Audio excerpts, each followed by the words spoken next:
사도신경으로 신앙고백 드립니다. 나는 전능하신 아버지 하나님 천지의 창조주를 믿습니다. 나는 그의 유일하신 아들 우리 주 예수 그리스도를 믿습니다.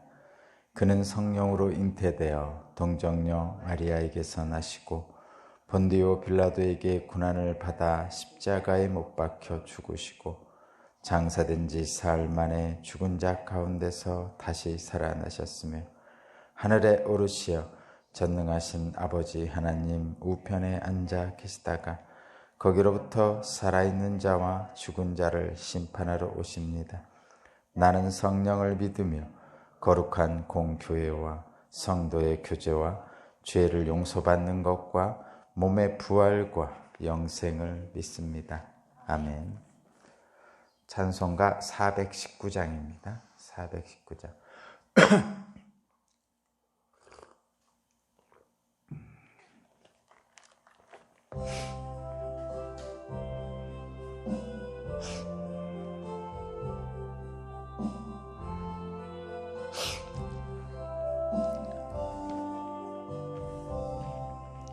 주 날개 밑 내가 편안히 쉬네. 밤 깊고 비바람 불어쳐도 아버지께서 날 지켜주시니 거기서 편안히 쉬리로다. 주 날개 밑 평안하다. 그 사랑 끊을 자니뇨. 주 날개 밑 내 쉬는 영혼 영원히 거기서 살림. 주 날개 밑 나의 피난처되니 거기서 쉬기를 원하노라. 세상이 나를 위로치 못하나 거기서 평화를 누리리라. 주 날개 밑 평안하다. 그 사랑 끊을 자니뇨. 주 날개 밑 내 쉬는 영혼 영원히 거기서 살림. 주 날개 밑 참된 기쁨이 있네. 고달픈 세상길 가는 동안 나 거기 숨어 돌보심을 받고 영원한 안식을 얻으리라. 주 날개 밑 평안하다. 그 사랑 끊을 자니뇨. 주 날개 밑 내 쉬는 영혼 영원히 거기서 살리. 아멘. 오늘 주신 하나님 말씀은 시편 9편 11절에서 20절입니다. 시편 9편 11절에서 20절까지 말씀을 제가 봉독하겠습니다. 너희는 시온에서 친히 다스리시는 주님을 찬양하여라. 그가 하신 일을 만민에게 알려라. 살인자에게 보복하시는 분께서는 억울하게 죽어간 사람들을 기억하시며 고난받는 사람의 부르짖음을 모르는 채 하지 않으신다. 주님, 나에게 은혜를 베풀어 주십시오. 죽음의 문에서 나를 이끌어내신 주님, 나를 미워하는 자들에게서 받는 고통을 살펴주십시오. 그렇게 하시면 주님께서 찬양받으실 모든 일을 내가 전파하겠습니다. 주님께서 베푸신 그 구원을 아름다운 시온의 성문에서 기뻐하며 외치겠습니다. 저 이방 나라들은 자기가 판 함정에 스스로 빠지고 자기가 몰래 쳐놓은 덫에 자기 발이 먼저 걸리는구나. 주님은 공정한 심판으로 그 모습을 드러내시고 악한 사람은 자기가 꾀한 일에 스스로 걸려드는구나. 악인들이 갈 곳은 스올, 하나님을 거역한 문나라들이 갈 곳도 그곳뿐이다. 그러나 가난한 사람이 끝까지 잊혀지는 일은 없으며 억눌린 자의 꿈도 결코 헛되지 않을 것이다. 주님 일어나십시오. 사람이 주님께 맞서지 못하게 하십시오. 주님께서 저 이방 나라들을 심판하십시오. 주님 그들을 두려움에 떨게 하시며 자신들이 한낱 사람에 지나지 않음을 스스로 알게 하여 주십시오. 아멘.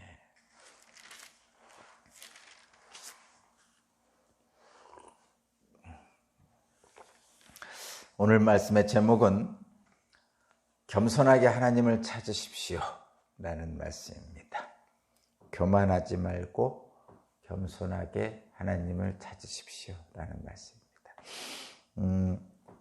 오늘 말씀은 찬양시입니다. 하나님을 찬양하는 시.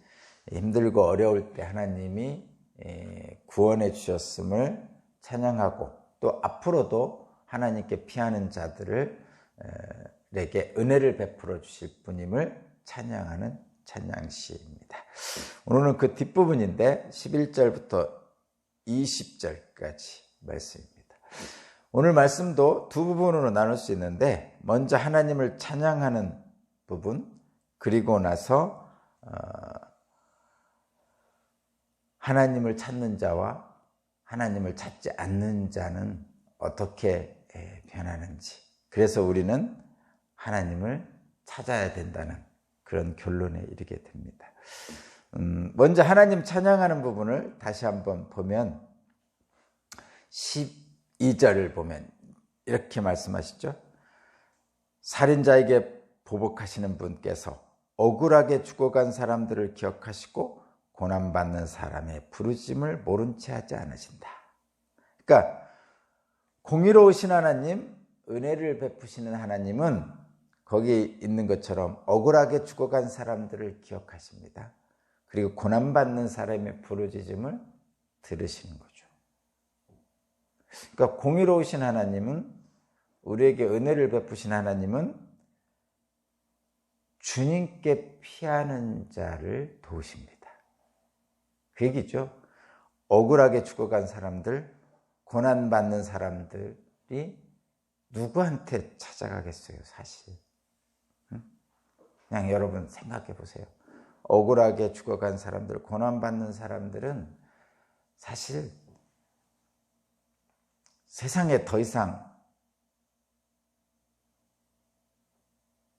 도움을 받을 길이 없는 사람들을 얘기하는 거죠. 그러니까 사람들이라고 하지 않았겠어요. 뭔가 억울한 일을 당하고 고난을 당했을 때 백방으로 도움을 요청했겠죠. 그죠? 사람을 찾아간다든가 다른 방도를 구한다든가 그렇게 하죠. 요즘도 그렇게 많이 하죠. 공권력에 도움을 구하기도 하고, 경찰 이런 것도 있고, 또 안 되면 청와대 게시판이라도 하잖아요. 그러니까 백방으로 노력을 해봤겠죠, 그런 사람. 또는 이 노력 자체를 할 수 없는 분들도 있죠. 청와대 게시판이 있는지 모르는 분들도 있고, 또 글씨를 쓰지 못하는 분도 있고, 또 경찰서에 가면 무서워서 못 가는 분도 있고, 하여튼 이 다양한 처지에 있는 분들 중에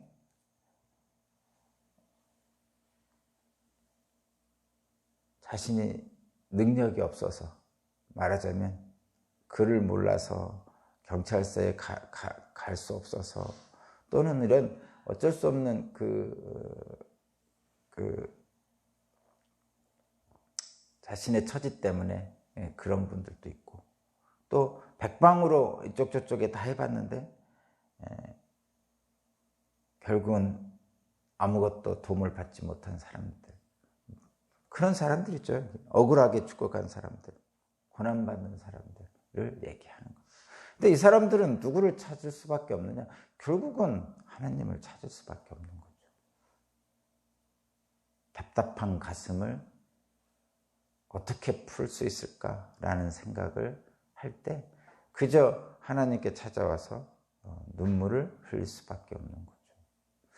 우리 부모님 세대, 뭐 우리도 마찬가지겠지만 특히 우리 부모님 세대들은 특별히 더 그랬죠.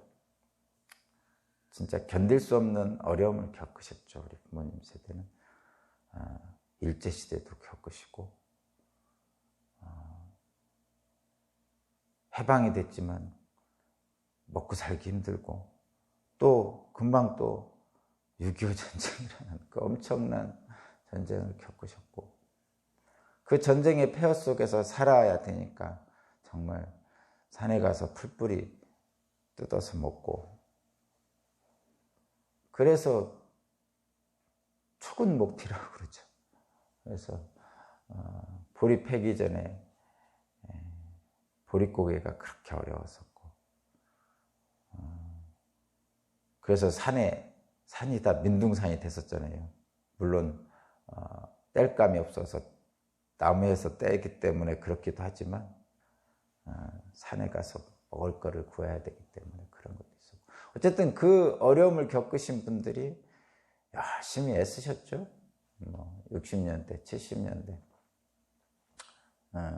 민주화 과정 속에서 돌아가신 분들도 많았지만, 어쨌든 자손들에게 이런 자신들의 불행을 넘겨주지 않겠다는 생각을 가지고 정말 열심히 일했고요. 또 돈 팔아 소 팔아서 교육을 잘 시켰죠. 정말 대단한 우리 부모님들이 60년대, 70년대를 사신 분들. 그 수혜를 저희들이 받았어요. 80년대, 90년대, 2000년. 지금 세상을 좀 이렇게 리드해가는 분들이 대부분 이제 50대들, 이렇게 60대들 이렇게 본다면 그렇죠.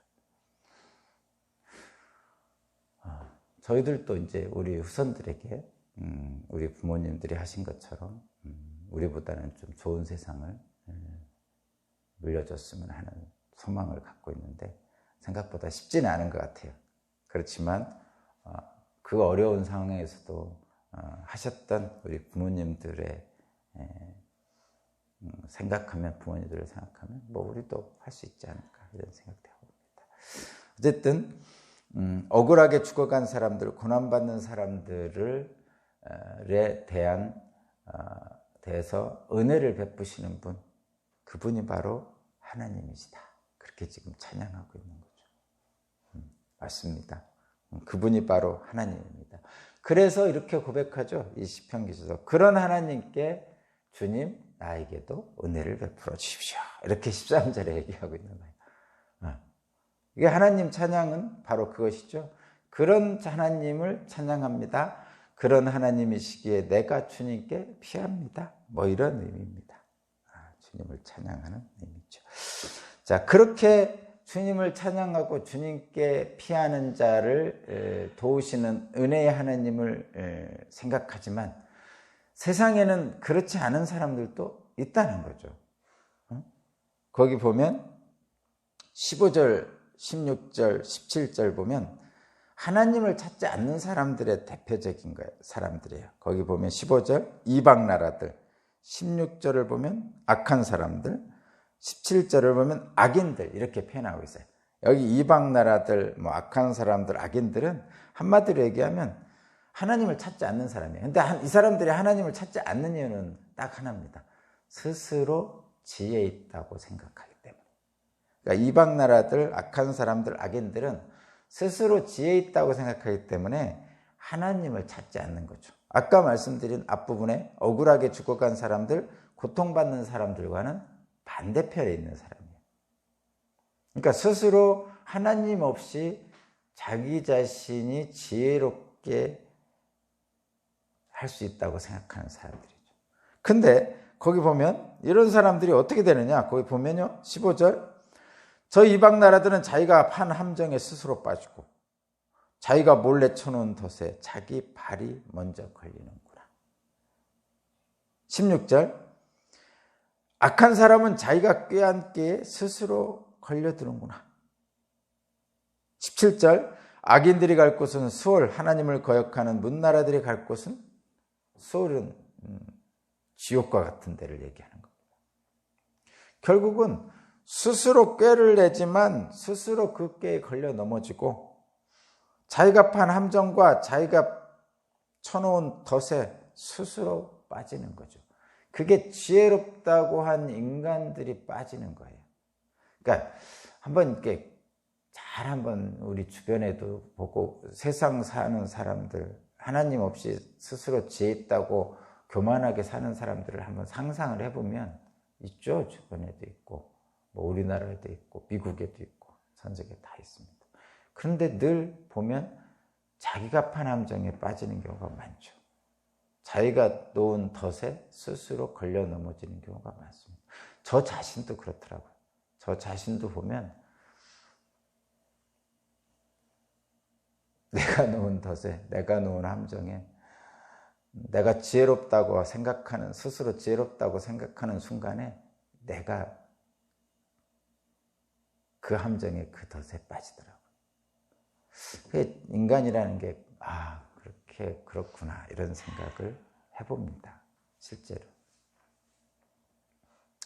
근데 스스로 지혜 있다고 생각하는 것은 교만인데 사실은 사람은 자기 자신이 좀 괜찮다고 생각을 해야 살 힘이 나요. 그러니까 이런 거예요. 여기 억울하게 죽어간 사람들, 고난받는 사람들, 내가 너무 억울하고 정말 고난을 견딜 수 없는 고난을 겪고 있으면 사실은 살 수가 없습니다. 살 수가 없어요. 너무 억울하면요, 분통이 터져 죽습니다, 진짜. 너무 가난하면요, 도둑질 하다가 죽든지, 너무 가난해서 굶어 죽든지. 그러니까 너무 억울하든가 너무 가난하면 살 수가 없어요, 기본적으로. 그래서 하나님은 이런 사람들을 일단 구제를 해주시는 거죠. 그리고 저와 여러분도 마찬가지예요. 스스로 지혜했다는 것은 교만한 것이지만 너무 억울하든가 너무 가난한 나 자신을 보면 살 수가 없으니까 우리는 최소한 이것을 기억해야 돼요. 스스로 지혜했다 교만할 필요는 없지만 나 혼자만은 아니구나. 그게 무슨 뜻이냐면 억울하고 분통이 터지고 너무나 가난해서 먹을 것도 없고 해서 아픈 이 나 자신만 홀로 있는 건 아니구나. 하나님이 나를 보고 계시구나. 그렇지 않으면 살 수가 없어요, 실제로. 억울하고 분통이 터지면 죽습니다, 실제로. 살 수가 없어요. 너무 가난하면 죽습니다. 그러니까 그 세모녀 자살 사건 이런 거 다 그런 의미가 있습니다. 그런데 분명히 우리는 기억해야 되는 게 그런 사람들을 잊지 않으시는 분이 하나님이시라는 걸 기억해야 돼요. 그래야 우리가 힘을 내 살 수가 있어요. 이 불의한 세상에서 억울함을 당하고 너무나 가난해서 견딜 수 없는 이 세상에서 하나님이 나를 돌아보고 계신다는 것을 기억하지 않으면 살 수가 없어요. 실제로 분명히 성경에서는 하나님이 돌아보고 계십니다. 여러분, 혹시 어렵고 억울한 일이 당하셨어도 기억하십시오. 분명히 하나님은 여러분을 기억하고 있고요. 여러분에게 은혜를 베풀어 주실 것입니다. 하나님을 붙들고 힘을 내십시오. 그 말씀을 이 시편 기자는 사람들에게 하고 있는 거예요. 지금 너희는 하면서 얘기하고 있잖아요. 11절 시작이. 사람들에게 그것을 알려주고 있는 거예요. 그러면서 자기 자신에게도 그런 은혜를 베풀어 달라고 13절에 얘기하는 거예요. 주님, 나에게도 그런 은혜를 베풀어 주십시오. 나의 억울함을 풀어주시고 나의 가난을 털어주십시오. 이렇게 기도하고 있는 거죠. 우리도 마찬가지고. 그런데 하나님을 찾지 않는 사람들은, 이방 나라들, 악한 사람들, 악인들은 스스로 친 덫에 걸리고 스스로 판 함정에 빠진다는 거예요. 그것이 지혜롭다고 생각하는 사람들의 특징입니다. 그러니까 너무 억울해하지 않으셔도 됩니다. 실제로 잘 생각해 보면 실제로 이 지혜롭다고 하는, 스스로 지혜롭다고 하는 사람들이 실제로 자기가 판 덫에, 자기가 판 함정에 빠지는 것을 우리 보잖아요. 실제로. 구체적인 일을 안 들려고 그러는데 세상의 정치적인 일이라서. 그러나 나 자신을 봐도, 여러분 스스로를 지켜봐도요, 여러분 스스로 지혜롭다고 생각할 때가 함정에 빠지는 때더라고요. 나 자신을 봐도 그렇고. 그런데 이런 스스로 지혜롭다고 생각해서 하나님을 찾지 않는 사람들이 있는 반면에 하나님을 찾는 사람이 있더라는 거죠. 그것이 18절입니다. 그러나 가난한 사람이 끝까지 잊혀지는 일은 없으며 억누르는 자의 꿈도 결코 헛되지 않을 것입니다. 거듭 말씀드리지만 가난한 자도 억눌린 자도 하나님을 찾는 자는 결코 그 꿈이 헛되지 않는 거예요. 가난에서 벗어나는 일, 억울함을 풀어주는 일, 그 꿈이 헛되지 않는 거죠. 왜냐하면 하나님이 잊지 않고 기억하고 계시기 때문이죠. 그 얘기입니다. 사람이 가난한 사람, 즉 하나님을 찾는 사람, 억울한 사람, 하나님을 찾는 사람을 도우시는 하나님을 기억하고 힘을 내라, 이렇게 얘기합니다. 그러면서 이 시인은 깨닫습니다. 무엇을 깨닫느냐? 지금 여기 보면 스스로 지혜있다고 생각하는 사람들, 이방 사람들, 악인들, 악한 사람들을 이렇게 이런 사람들과 뒤에 이제 가난한 사람들, 억울한 사람 이렇게 대비시켜 놨잖아요. 근데 이 대비시켜 놨는데 근원은 그거예요. 하나님을 찾는 사람과 하나님을 찾지 않는 사람, 이렇게 나누고 있죠. 그래서 이 시인은 고백하고 그 깨달음을 고백하는데 어떻게 하냐면, 우리 인생은, 우리 사람들은 하나님 없이 살 수 없구나 라고 깨닫습니다. 그 고백이 바로 19절 20절이에요. 한번 읽어볼게요. 주님 일어나십시오. 사람이 주님께 맞서지 못하게 하십시오. 사람이 주님께 맞서지 못하게 하십시오. 그러니까 사람이 주님께 맞선다는 얘기는 지금 하나님을 찾지 않고 스스로 지혜 있다 생각하는 사람들을 얘기하는 거예요. 이방 나라들, 악인들을 얘기하는 거죠. 그들이 주님을 두려워하여 떨게 하십시오. 그리고 자신들이 한낱 사람의 지나지 않음을 스스로 알게 하여 주십시오. 지금 이 사람은 이걸 알고 있는 거예요. 인생이라는 게 한낱 사람이라는 게 별거 아니구나 라는 걸 이 사람은 깨닫고 하나님을 찾는 거예요. 지금 이 시인은.